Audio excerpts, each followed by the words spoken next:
دا یو څو یاران که نه وي بیا به نه یم زما ژوند دغه یو څو خواږه یاران. د ناصر حلیمي یوټیوب چینل ډېرو درنو مینهوالو ستړي مه شئ، په خیر راغلی. تمه ده چې روغ جوړ دی. قدرمنو ملګرو، موږ په کونړ کې یو او نن نو د څوکۍ ولسوالۍ له دې منظرې خوند اخلو. دلته را سره یو ډېر ګران ملګری ښاغلی صابر شاه صافی صاحب. صافي صاحب تاسو ته ښه راغلاست او هرکلی. مننه ناصر صاحب، خوشحاله یو چې تاسو سره یو او په دې خوږه فضا کې یو څو شعر دي د کاروان صاحب او ورسره د شاعر خټک صاحب یو څو شعر دي خدای دې وکړي چې خوند ترې واخلو. شعرونه څه په دې ډول دي چې شاعران یو په نغمو یادو خدای،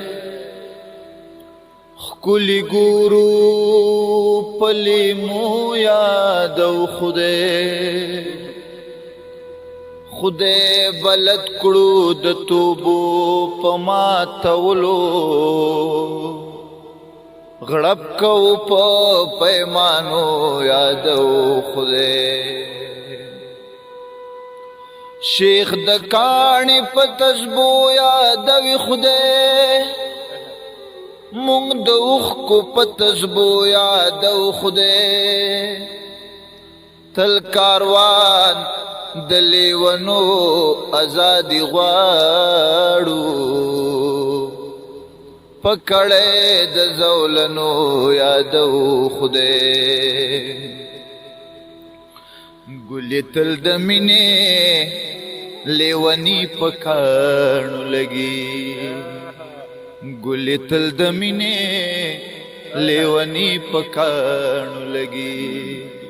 څوک چې کړي د ښکلو عاشقي په کاڼو لګي وای، ګلې تل د مینې لیونی په کاڼو لګي. ستا د غم بهار میں د زړګي چمن کې اوسا، ستا د غم بهار میں د زړګي چمن کې اوسا، ستا د غم بهار میں د زړګي چمن کې اوسا. نور دې بس هرا خوشحالي پکانو لګي، نور دې بس هرا خوشحالي پکانو لګي. څوک چې کړي د ښکلو عاشقي پکانو لګي وای، ګلې تل د مینې لیونی پکانو لګي. مرا زرقیب منست زاو یار په جنگیو، مرا زرقیب منست زاو یار په جنگیو، مرا زرقیب منست زاو یار په جنگیو. ځان ساته اکثر اور کې پردی پکانو لګي، ځان ساته اکثر اور کې پردی پکانو لګي.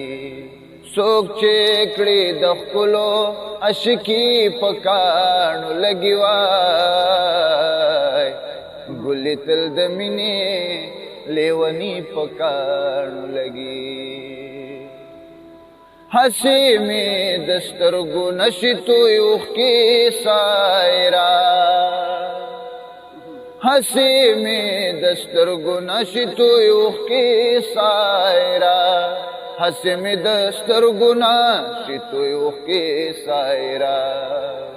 چا سره چې وکړم راستي پکانو لګي، چا سره چې وکړم راستي پکانو لګي.